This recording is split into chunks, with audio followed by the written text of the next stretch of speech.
안녕, 진아쌤이에요. 자, 융합지문 같이 보도록 하겠습니다. 첫 번째 단락할 때 화제, 그 다음에 이 글이 어떻게 전개될 것인가 라고 하는 거 짐작.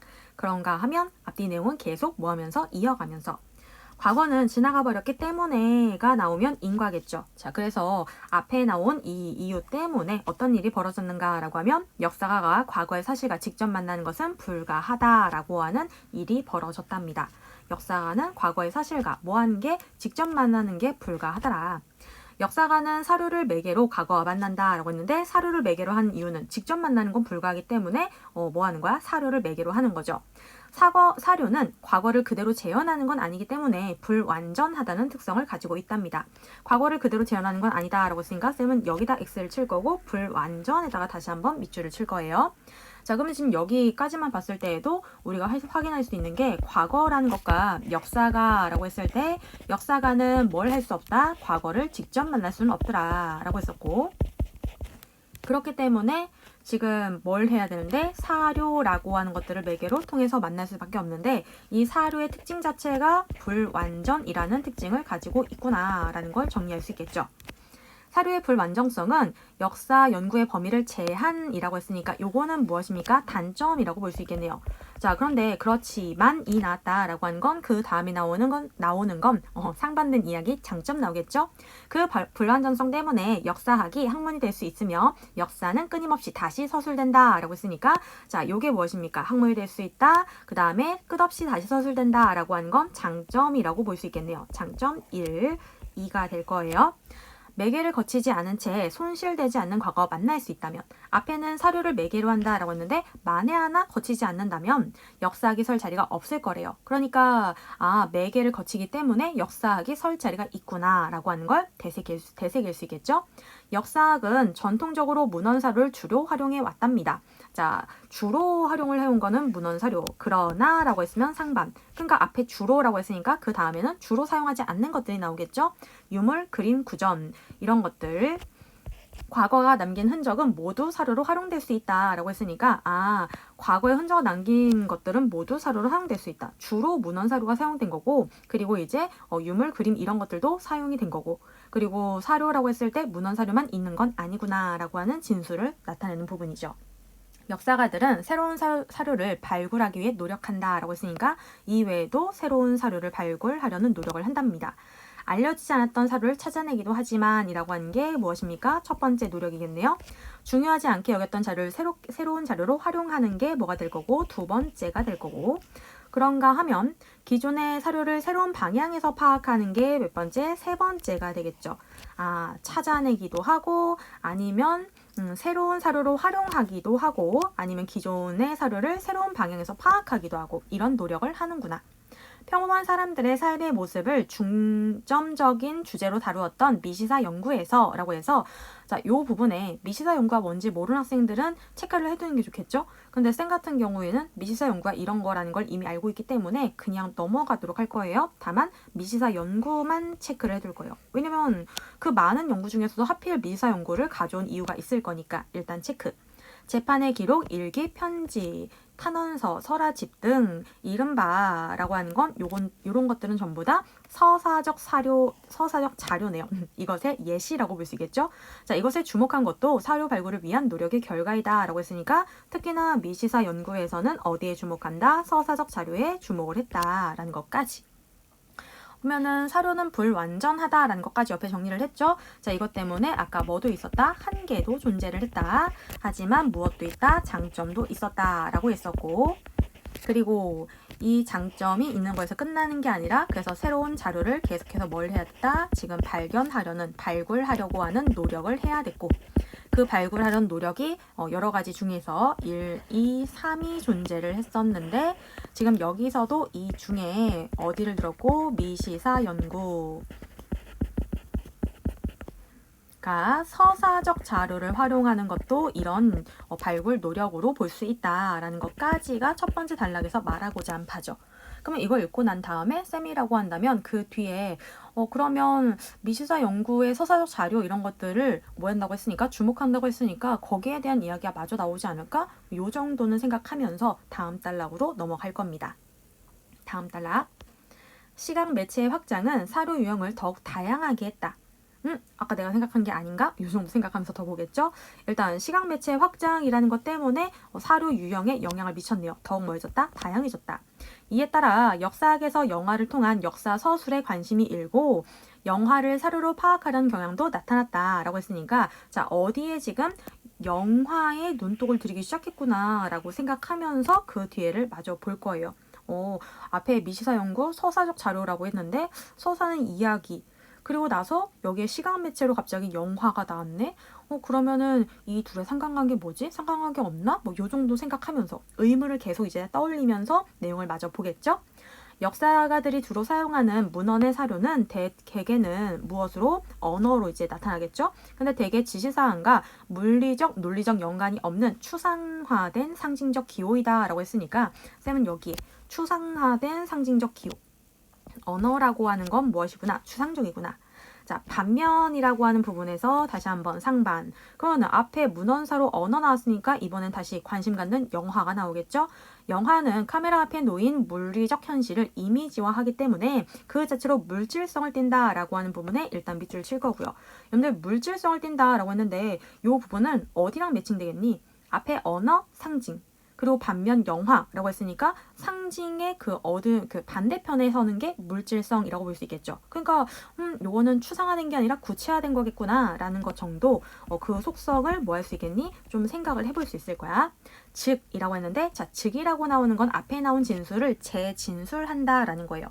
다시 말해 앞에 나온 표현을 그대로 뭐 하겠다? 지금 풀어 얘기해 주겠다 라는 거죠. 그래서 앞에 나온 내용이 잘 이해가 안 된다라고 하면 뒤에 있는 재진술을 조금 더 뭐 하시면 돼요? 염두에 두고 보면 됩니다. 영화의 이미지는 닮은 꼴로 사물을 지시하는 도상적 기호가 된다. 자, 영화 이미지는 닮은 꼴로 사물을 지시하는 뭐래요? 도상적 기호. 그러니까 얘는 상징적 기호고 얘는 도상적 기호고 앞에는 추상적이고 얘는 훨씬 더 구체적이고 이렇게 내용을 정리할 수 있겠죠. 그럼 이 부분에서 셈이라고 한다면 자 언어라고 하는 거는 무엇이고 추상이고 상징 그리고 영화라고 하는 것을 놓고 봤을 때 영화는 구체 물론 이 부분이 명확하게 나오진 않았죠. 자 그리고 도상 과학적 메커니즘에 따라 피사체로부터 비롯된 영화의 이미지는 그 피사체가 있었음을 지시하는 지표적 기호이기도 하다라고 했으니까 여기에 하나 더 추가 여기에다가 뭐가 추가됐니? 지금 지표 지표를 추가해야 되는데 조금 기가 지표 이렇게 되겠죠? 예를 들어 라고 해서 자 예시가 나왔습니다.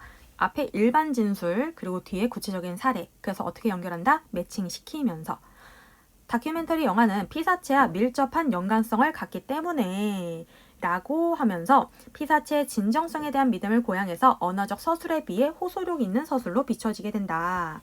자 다시 말해 앞에 나오는 거는 지금 언어, 추상적이고 상징적이라고 했었고 영화는 도상적인 지표고 그 다음에 도상적이고 지표적 기호이다 라고 했는데 그로 인해서 얘가 더 뭐하구나? 호소력 있구나. 이렇게 볼 수 있겠죠. 그러니까 도상적 기호이고 지표적 기호여서 그렇기 때문에 호소력 있는 서술이라고 하는 게 성립이 된다라고 하는 걸 생각하며 그 다음 이제 넘어가야 될 거고 다음 넘어갈 때에는 조금 더 생각을 하겠죠. 어떤 생각? 여기는 지금 사료로 영화와 그 다음에 언어라고 하는 걸 사용한다고 했는데 앞에서는 지금 이제 역사라는 것을 뭐 하기 위해서 우리가 알기 위해 사료를 사용한다라고 했었고 그래서 영화로 사용했을 때 호소력 있다라고 했으니까 거기에서 영화와 이제 역사가의 그 사료 이런 것들을 조금 더 밀접하게 연결시키지 않을까? 뭐 그 정도 생각하면서 마저 보겠죠. 그리고 거기에서 한 번 더 나간다면 그럼 과연 여기서 미시사 연구라는 게 굳이 언급이 됐는데 그것과 연관되는 건 안 나올까? 라는 생각도 마저 하며 볼 겁니다. 그렇다면 영화는 역사와 어떤 관계를 맺고 있을까? 역사에 대한 영화적 독해와 영화에 대한 역사적 독해는 영화와 역사의 관계에 대한 두 축을 이룬다라고 했고요. 자, 두 축. 역사에 대한 영화적 독해, 영화에 대한 역사적 독해. 이게 두 축이래요. 되게 비슷해 보이는데 두 축이라고 했으니까 다른 건가 봐요. 그죠? 역사에 대한 영화적 독해는 이라고 했으니까 체크를 해야겠죠. 역사에 대한 영화적 독해. 맨 첫 번째 나왔던 요 독해. 요 독해는 영화라는 매체로 역사를 해석하고 평가하는 직업과 연관된다 라고 했으니까 영화라는 매체로 역사를 해석하고 평가한다. 영화에는 자기 나름의 시선을 서사와 표현 기법으로 녹여내어 역사를 비평할 수 있답니다. 역사를 소재로 한 역사 영화는 역사적 고증에 충실한 개연적 역사 서술 방식을 취할 수 있대요. 역사 영화에는 뭐 할 수 있고 자기의 시선으로 지금 서사 표현기법을 녹여서 역사를 비평할 수 있다라고 했죠. 자기 시각이 들어간다. 그냥 쌤은 요 정도만 생각할 거예요. 역사를 소재로 한 역사 영화라고 하는 것들은 역사 영화는 역사적 고증에 충실한 개연적 역사 서술 방식을 취할 수 있다라고 했으니까 개연적 역사 서술 방식에다가 체크를 해둘 거고, 그리고 여기에서 개연이라고 하는 말을 여러분들이 어느 정도 이해를 했다라고 하면 굳이 앞에 미주를 치지 않아도 괜찮겠지만 아니다라고 한다면 개연적 역사 서술 방식은 고증에 충실한 거구나라고 하는 걸 마저 체크를 해두는 게 좋겠죠. 자, 혹은 역사적 사실을 자원으로 삼되 상상력에 의존하거나 가공의 인물과 사건을 덧대는 상상적 역사 서술 방식을 취할 수도 있다라고 했으니까, 자, 마찬가지 상상적 역사 서술이라고 하는 거에서 상상이라는 게 들어가 버렸기 때문에 여러분들이 뭐 할 수 있어요? 그냥 이 말 자체로 앞에 나오는 설명을 퉁칠 수도 있는 거고, 그렇지 않다라고 한다면 자원으로 삼되 상상력에 의존해서 가공인물과 사건을 덧댄다라고 하는 부분에다가 역시 뭐 하는 게 밑줄을 쳐주는 게 좋겠죠. 사실을 자원으로 삼되 의존을 하는 것이 상상적 역사 서술 방식이다. 그러니까 결국에는 고증에 충실할 수도 있고 상상력에 기반한 것도 지금 뭐 할 수 있다는 거? 사료를 쓸 수 있다는 거겠죠. 자, 그러나 비단 역사 영화만이 역사를 재현하는 것은 아니다 라고 했으니까 앞에 나온 건 전부 다 역사 영화에 관한 지금 무엇이었습니까? 지금 특징이었죠. 근데 얘가 뭘 얘기하는 거야? 역사 영화만이 역사를 재현하는 것은 아니다라는 건 다른 것도 있다라는 거잖아요. 모든 명화는 명시적이나 우회적인 방법으로 역사를 증언한다라고 했으니까 요 얘긴즉슨 모든 영화도 뭐 할 수 있다라는 거야? 역사를 증언하는 거니까 사료를 쓸 수 있다라는 거죠. 그러니까 방금 읽은 요 부분에서는 역사 영화는 사료를 쓸 수 있음, 모든 영화도 사료를 쓸 수 있음, 이렇게 의미하는 거구나라고 생각을 할 수 있겠죠. 영화에 대한 역사적 독해는 이라고 했으니까, 자, 여기에서 지금 슬쩍 다시 어디로 앞에 얘기했던 두 축에서 다시 한 가지가 넘어온 거죠. 그럼 이렇게 지금 체크를 해두는 것도 좋고, 아니면 두 축이라고 했으니까 첫 번째 축 아니면 이렇게 두 번째 축이라고 체크를 해도 무방하겠죠. 자, 영화에 대한 역사적 독해는 영화에 담겨있는 역사적 흔적과 맥락을 검토하는 것과 연관된다 라고 했으니까 영화에 담겨있는 역사적 흔적과 맥락을 검토하는 것이 무엇이구나, 요거는 영화에 대한 역사적 독해로구나. 그러니까 앞에 나오는 지금 역사에 대한 영화적 독해라고 하는 거는 우리가 뭘 볼 수 있고, 영화라는 매개로 역사를 평가하고 해석하는 작업하고 연관된다라고 했는데, 그 뒤에 누가 나왔습니까? 영화인이 뭘 만들 때 지금 역사라는 거를 어떻게 비평한다? 자기 시선으로, 영화인의 시선으로 서사 표현기법을 녹여내서 역사를 비평한다라고 했죠. 그리고 여기에서는 지금 역사 영화를 가져왔었고, 역사 영화에는 충실하게 고증하는 무엇도 개연도, 충실하게 고증하지 않는 무엇, 상상력이 깃대는 상상적 역사 서술 방식을 취할 수도 있는데, 역사 영화뿐만 아니라 모든 영화도 사료가 될 수 있다라고 하는 걸 얘기했었고, 그런가 하면 여기에서 영화에 대한 역사적 독해라고 하는 건 영화에 담겨있는 역사적 흔적과 맥락을 검토하는 것이라고 했죠. 그러니까 여기는 시작이 어디야? 영화. 여기에서 뭘 체크하는 거야? 역사적 흔적과 맥락을 찾는 거죠. 그래서 어느 쪽으로 가느냐라고 하는 것들을 여러분들이 좀 생각을 해보셔야 될 것 같아요. 영화인이 영화를 만들 때인가, 아니면 만들어진 영화를 보고 평가하는 것인가, 요 순서의 차이구나라는 거를 여기서 짚고 넘어가는 게 좋다는 거예요. 역사가는 영화 속에 나타난 풍속, 생활상 등을 통해 역사의 외연을 확장할 수 있다. 생활상 이런 것들을 통해서 역사의 외연을 확장시킬 수 있구나. 외연이라고 하면은 그냥 범주 정도라고 생각하면 돼요.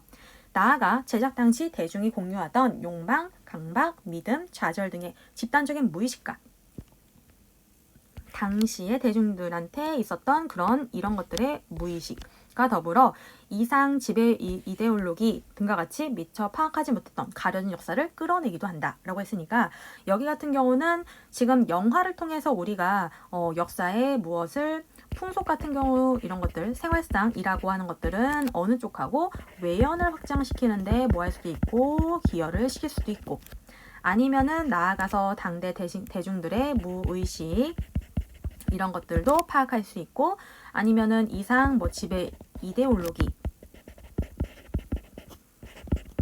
이런 것들도 뭐 할 수 있거나 가려졌던 것도 파악할 수 있구나 라고 하는 것들을 가볍게 정리할 수 있겠죠. 자, 그래서 여기선 지금 역사와 영화의 관계를 얘기를 했어요. 그러면서도 아직까지 이야기가 끝나지 않았으니까 요걸 가지고 조금 더 이야기를 심화시키려나? 라는 생각하면서 뒤에를 보면 되겠죠. 영화는 주로 허구를 다루기 때문에 역사 서술과는 거리가 있다라고 보는 사람도 있다. 그렇죠. 허구이니까 당연히 역사 서술하고 거리가 있지 않나? 라고 보는 사람들이 있겠죠. 거짓말인데 허구는 만들어낸 건데 이게 어떻게 역사랑 어울릴 수 있지? 라고 생각하는 거. 왜냐하면 역사가들은 1차적으로 사실을 기록한 자료에 비반해서 연구를 펼치기 때문이다. 자, 이런 생각을 하는, 이런 의문을 품는 사람들은 왜 그런 의문을 품는데요? 역사는 1차적으로 사실을 기록한 거니까 거기서 출발해야 되는데 허구를 가져가면 문제되지 않나? 라고 생각을 한다라는 거죠. 또한 역사가는 자료에 기록된 사실이 허구일지 모른다는 의심을 버리지 않고 이를 확인하고자 한다. 심지어 기록된 사실도 허구가 아니야 라는 의심을 계속 해야 되는데 아니 그런데 허구를 가지고 역사를 본다고 의문을 품는다는 거겠죠. 그러나 라고 했으니까 상반 어느 점이 상반일까 생각해야겠죠. 문헌 기록을 바탕으로 한 역사 서술에도 허구가 배격되어야 할 대상만은 아니다 라고 했으니까 자 허구라고 하는 것들에 대해서 의심을 하지만 허구가 뭐가 되는 건 아니야? 배격 대상이 되는 거는 아니래요. 그러니까 허구에서도 뭔가 역사에서 뽑아낼 수 있는 게 있구나, 도움이 되는 게 있구나 라는 생각을 할 수 있겠죠. 역사가는 허구의 이야기 속에서 그 안에 반영된 당시 시대적 상황을 발견하여 사료로 삼으려고 노력하기도 한다. 자, 허구 이야기 속에서 그 안에 반영된 당시 시대적 상황을 발견해서 뭐 한대요? 사료로 삼으려고 노력하는 경우가 있답니다. 지어낸 이야기는 실제 있었던 사건에 대한 기록은 아니니까 무엇입니까? 지어낸 거고 허구성이죠. 그런데 사고방식과 언어, 물질, 문화, 풍속 등 다양한 측면을 반영하여 라고 했으니까 자 무엇이긴 하지만 지어내긴 했지만 꾸며내긴 했지만 그래도 이런 것들을 반영한답니다. 작가의 의도와 상관없이 혹은 작가의 의도 이상으로 동시에 현실을 전달해 주기도 한다라고 했으니까 이런 측면이 동시대의 현실을 전달해 준 역할을 하기 때문에 우리가 허구 이야기 속에서 뭐 할 수 있다는 거예요? 당시 시대 상황을 발견할 수 있다라는 거겠죠. 자, 그런가 하면 어떤 역사가들은 허구의 이야기에 반영된 사실을 확인하는 것에서 나아가서 앞에 거에서 나아가서 사료에 직접적으로 나타나지 않는 과거를 재현하기 위해 허구의 이야기를 활용해서 사료에 기반한 역사적 서술을 보완하기도 한답니다. 이번에는 허구 이야기를 활용해서 뭐 한답니까? 역사적인 서술을 보완한다라고 했죠. 앞에는 반영된 당시 시대적 상황을 뭐 하는 거고 발견하는 거고 여기는 이번에는 역사적 서술을 보완하는데 좀 쓸 수 있더라라고 해서 영화가 허구이긴 하지만 이걸 통해로 역사에 쓸 수 있다라고 하는 것들이 나오고 있는 거죠. 역사가 허구를 활용하는 것은 실제로 존재했던 과거에 접근하고자 하는 고민의 결과이다라고 해서 여기 지금 쓰는 방법이 두 가지. 그 두 가지가 어떻게 가는가라고 하는 거 정도는 다시 한번 체크를 해두는 게 좋겠죠. 허구에서 당시 시대상을 뭐 할 수 있고 사료로 삼기도 하고 아니면 허구에서 뭘 체크하기도 한다? 역사적 서술을 보완하기도 하는구나. 이렇게 두 가지 측면에서 사료로 쓸 수 있구나. 허구적이라고 하더라도. 자, 그러면서 이제 내용이 뒤로 넘어가야겠죠? 뒤로 넘어갈 때 쌤은 실제로 그런 생각을 했습니다. 앞에 나왔던 미시는 괜히 나온 거야? 엮은 거야? 뭐 이 생각하면서 다음 단락 갈 거예요. 갔어요, 실제로. 그리고 뒤에 내용을 좀 더 보니까 영화는 허구적 이야기의 역사적 사실을 담아냄으로써 새로운 사료의 원천이 될 뿐 아니라 라고 했으니까 여기서 아니라는 앞에 거에다가 뭐 한다는 거예요? 더 추가한다 라는 소리겠죠. 자, 추가하는 표현으로 아니라가 쓰인 거야. 대안적 역사 서술의 가능성까지 지니고 있다라고 했으니까 이런 것들이 무엇입니까? 지금 두 가지 엮여 있는 것들, 같은 정보로 엮여 있는 거겠죠. 영화라고 하는 게 새로운 사료의 원천이다. 그리고 대안적 역사 서술의 가능성을 지니고 있다라고 하는 특징이 있더라. 영화는 공식 제도가 배제했던 역사를 사회에 되돌려주는 아래로부터의 역사의 형성에 기여한다 라고 했으니까 자, 공식 제도가 배제했던 역사를 사회로 돌려준답니다. 그래서 아래로부터 역사. 그럼 위에는 뭐가 있겠니? 공식 제도가 있겠죠. 평범한 사람들의 회고나 증언, 구전 등의 비공식적 사료를 토대로 비공식적 사료라고 하는 것들을 토대로 영화를 만드는 작업은 빈번하게 이루어지고 있더라 라고 돼 있죠. 자, 여기서 체크를 해두는 게 좋겠죠. 그리고 그리에서 영화는 하층 계급, 피정복, 민족처럼 역사 속에서 주변화된 집단에 묻혀있던 목소리를 표현해낸다 라고 했으니까 역사 속에서 주변화된 집단에 묻혀있던 소리를 표현했기 때문에 아래로부터의 역사라고 볼 수 있구나. 아래로부터 역사라는 건 비공식적인 사료를 토대로 해서 만들었고 그리고 묻혀있던 소외된 사람들의 목소리를 표현했기 때문에 이렇듯 영화는 공식 역사의 대척점에서 공식 역사의 대척점이라고 하는 건 뭐예요? 반대 지점 이렇게 생각하면 되겠죠. 자, 거기에서 활동하면서 역사적 의식 형성에 참여한다는 점에서 역사 서술의 한 주체가 되더라 라고 하면서 끝이 났습니다. 자, 여기에서 여러분들이 마저 확인하셔야 되는 거는 결국에 역사라고 하는 것들을 사료를 썼을 때 의미가 있는데 그 의미는 아래로부터의 역사라고 하는 것에 기여를 해서 비공식적인 자료를 통해서 주변화된 묻혀있던 사람들 이런 목소리를 표현하기 때문이구나. 그래서 공식 역사의 대척점이라고 해서 그 반대편. 그럼 공식 역사라고 하는 건 아마 앞에 나오는 그런 문헌 사료라던가 이런 사실에 기반한 것들이 아닐까? 뭐 그 정도 생각하고 어쨌든 그 대척점에서 역사 의식을 형성하는데 참여를 하는 거니까 의미가 있다라고 해서 끝이 났구나라는 걸 생각을 하며 마무리 지을 수 있겠죠. 그리고 여기에서 쌤은 그래서 지금 보니까 여기에 나오는 평범한 사람들의 회고, 증언, 구전, 비공식적 사료 이런 것들을 통해서 영화를 만들면 결국에 그 당시 일상, 이런 사람들의 일상을 얘기하는 거고 그게 앞에서 얘기했던 미시사 연구와 연관되는구나 라고 하는 걸 여기서 깨달았어요.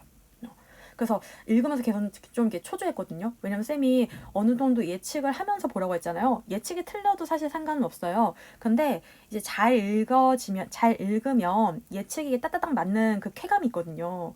근데 읽을 때 미시사 괜히 나온 거 아닐 건데? 아닌 텐데 왜 없지? 계속 읽으면서 약간 자신이 없었는데 맨 끝에 읽으면서 결국에 이제 내용이 보완되는구나. 역시 이렇게 기출에 나오는 그런 비문학 지문들은 굉장히 잘 짜여져 있구나 라고 하는 걸 다시 한번 감탄했습니다. 그리고 쌤이 잘 읽었다라고 하는 걸 다시 한번 생각한 거죠. 잘난 척. 자, 이제 읽었으니까 어디를 봐야 합니까? 어이구, 문제를 봐야겠죠. 짠. 자, 문제.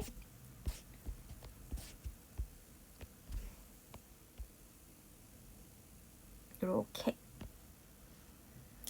23번부터 보도록 할게요. 가 나의 사례로 적절한 것만을 보기에서 있는 대로 찾아 바르게 짝지은 것이라고 했어요. 그럼 우리는 가하고 나를 체크를 해야겠죠. 자, 가는 여기 허구 이야기 속에서 그 안에 반영된 당시 시대적 상황을 발견해서 사료로 삼으려는 노력을 하기도 한다. 자, 나는요. 사료에 직접적으로 나타나지 않는 과거를 재현하기 위해 허구 이야기를 활용해서 사료에 기반한 역사적 서술을 보완하기도 한다. 자, 여기서 뭐 보라고 했어요? 순서 보라고 했었죠. 지금 가는 허구에서 시대 상황을 파악하는 거고 그 다음에 나 같은 경우는 허구에서 역사적 서술을 보완하는 거였어요. 그래서 요거 생각하면서 이제 보기를 체크해야겠죠. 기억, 조선 후기 유행했던 판소리라고 하는 건 일종의 무엇으로 볼 수 있습니까? 허구라고 볼 수 있겠죠? 자, 이것을 자료로 활용해서 당시 음식 문화의 실상을 파악하고자 했다라고 했는데 당시 음식 문화라고 하는 것들은 일종의 무엇으로 볼 수 있으니까 시대상이라고 볼 수 있을 거니까 자, 요거 같은 경우는 어디에 해당합니까? 가에 해당한다라고 볼 수 있겠네요. 가. 그럼 이제 기억의 가가 아닌 것들은 전부 다 제껴져야겠죠. 그러면은 3번, 4번, 5번이 제껴졌어요. 자, 니은 볼게요. BC 3세기경에 편찬된 것으로 알려진 경전의 일부에 사용된 어휘를 면밀히 분석하여 그 경전의 일부가 후대에 첨가되었을 가능성을 검토한다 라고 했는데, 자, 여러분들 여기서 지금 뭐 조심하셔야 돼요. 경전의 일부에 사용된 어휘를 분석했대요. 근데 그 뒤에 보니까 뭐 이걸 가지고 시대상을 아는 것도 아니고 역사적 서술을 보완한 것도 아니죠. 그러니까 얘는 X겠네요. X. 자, 디귿. 중국 명나라 때 상거래 관행을 연구하기 위해서 명나라 때 유행한 다양한 소설이라고 하는 게 지금 허구성이 있을 거고, 그 소설에서 상업활동이라고 하는 걸 찾아가지고 상거래 관행을 연구한 거잖아요. 당시에. 그렇죠. 당시의 시대상. 그러니까 이것도 다시 가가 되겠죠. 리을은. 근데 일단 답이 나왔네. 답이 나왔어요, 얘들아. 자, 답은 일단 1번이겠네요. 리얼 맞는지 검토를 하도록 하죠. 17세기 사건 기록에서 찾아낸 한 평범한 여성의 삶에 대한 역사서를 쓰면서, 자, 역사서를 쓰고 있는데 여성의 심리 묘사를 위해 같은 시대에 나온 설화집이라고 하는 게 이제 허구성이겠죠. 근데 여러 문장을 차용했대요. 여러 문장을 차용했다라고 하는 건 앞에 나오는 역사서를 쓸 때 그 역사적 서술을 보완했다라는 소리겠죠. 그래서 얘는 여기가 뭐가 맞습니까? 나가 맞습니다. 자, 그래서 답은 완벽하게 1번이었어요. 자, 그 다음 25번 가도록 하죠. 윗글을 바탕으로 보기를 이해한 내용으로 적절하지 않은 것은 이라고 했어요. 적절하지 않은 걸 찾아야겠네요. 보기를 보니 1982년작 영화 마르탱 게르의 귀향은 16세기 중엽 프랑스 농촌의 보통 사람들 간의 사건에 관한 재판 기록을 토대로 한다라고 되어 있네요. 16세기 중엽의 프랑스 농촌 사람들, 보통 사람들의 간의 사건의 기록 이런 것들을 토대로 했대요. 당시 사건의 정황과 생활상에 관한 고증을 맡은 한 역사가는 영화 제작 이후에 재판 기록을 포함한 다양한 문서들을 근거로 동명의 역사서를 출간하기도 했답니다. 뭐 했으니까? 고증을 하고 난 다음에 여기에 조금 더 추가해서 역사서를 냈대요. 그리고 1993년 영화 마르테인 게르의 귀향은 19세기 중엽 미국을 배경으로 해서 허구적 인물과 사건을 재구성한 영화 서머스비로 탈바꿈되었다라고 했죠. 자, 일단 뭐 보셔야 돼요? 19세기 미국으로 배경을 했어요. 그러니까 배경을 일단 바꿨고 시간하고 배경이 바뀌어졌고 허구적 인물과 사건을 재구성했다라고 했죠. 왜냐면 앞에는 고증이 무엇이었고 팩트였던 거고 여기는 지금 뭐 했다는 거야? 허구라고 하는 거는 상상력을 가미했다라는 표현으로 볼 수 있겠죠. 그래서 영화 서머스비로 탈바꿈되었다라고 했으니까 여기는 알게 모르게 지금 두 가지 성격을 가진 영화가 제시되어 있는 거죠. 두 작품에서는 여러 해 만에 귀향한 남편이 재판 과정에서 가짜 힘이 드러난대요. 전자는 이라고 했으니까 앞에 귀향을 얘기하는 거겠죠. 당시 생활상을 있는 그대로 복원하는데 치중. 자, 그대로 복원. 왜? 고증이었으니까. 그래서 다시 한번 연결을 이렇게 시켜주는 게 좋겠죠. 자, 반면에 후자는 상상력을 가미했죠. 가짜 남편을 마을의 바람직한 변화로 가져온 지도자로 묘사하면서 미국의 근대사를 긍정적으로 평가하고자 하는 대중의 욕망을 반영했답니다. 자, 요게 무엇입니까? 후자, 허구성이 가미된 것이라고 볼 수 있겠네요. 그럼 이제 요거 가지고 내용을 맞춰봐야겠죠. 1번부터 서머스비에 반영된 미국 근대사를 긍정적으로 평가하려는 대중의 욕망은 영화가 제작된 당시 사회의 집단적 무의식에 해당하는 것이겠군 이라고 했고, 요거 같은 경우는 일단 미국 근대사를 긍정적으로 평가한다라고 하는 욕망은 위에 제시가 돼 있었고, 그 다음에 요게 제작된 당시 사회의 집단적 무의식에 해당하는군 이라고 되어 있는 부분은 우리가 어느 부분에서 해결할 수 있느냐라고 하면 아까 색깔을 바꿔볼까요? 요 부분에서 체크할 수 있겠죠. 지문의 요 부분. 그래서 요거는 가능. 2번, 실화의 바탕을 둔 영화, 이것은 가공의 인물과 사건을 재구성한 이것에서는 영화에 대한 역사적 독해를 시도하기 어렵겠군 이라고 했는데 여기에서 마르텐 게르의 귀향이라고 하는 것들은 고증을 했기 때문에 무엇에 해당하는 거고, 지금 철저하게 고증을 하는 개연적 역사 서술 방식이 쓰인 것이라고 볼 수 있겠죠. 여기에 해당하는 것. 그리고 그것을 재구성한 서머스비 같은 경우는 서머스비는 어떻게 보셔야 돼요? 상상적 역사 서술 방식을 사용한 것이라고 볼 수 있겠죠.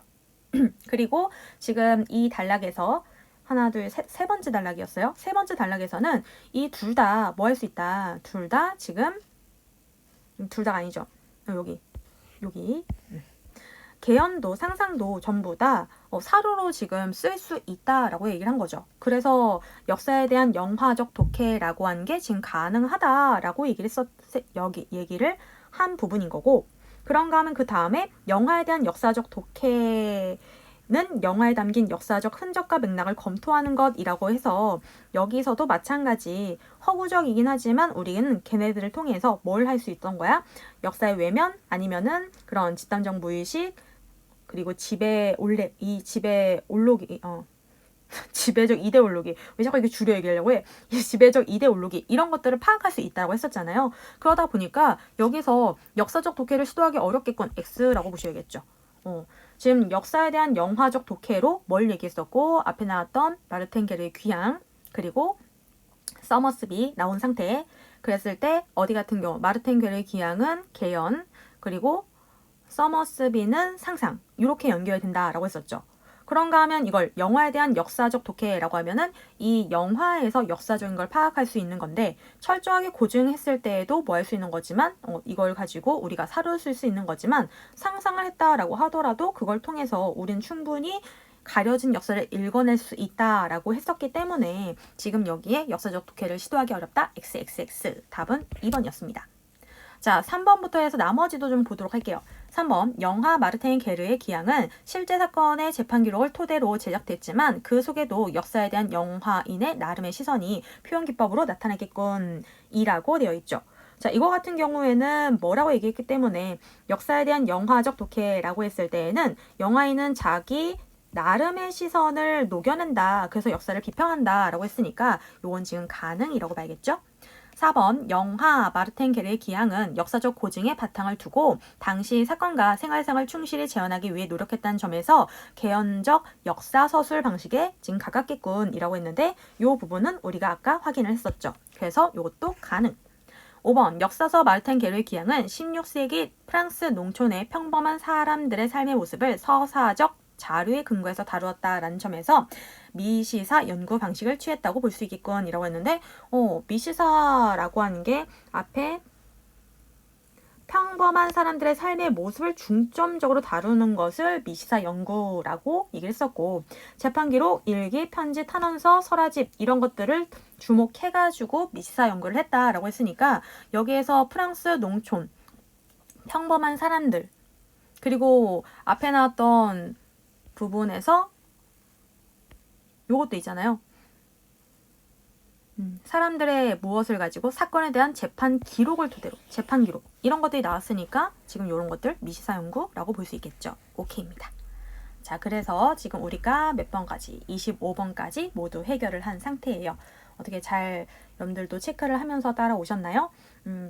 보면서 나 이 부분 되게 잘 됐다. 이 부분은 좀 더 내가 주의해야겠구나 라고 한 게 있었으면 다음번 독해할 때 잊지 말고 꼭 반영을 한번 해보세요. 알겠죠? 우린 그러면 다른 작품에서 또 만나도록 하겠습니다. 안녕!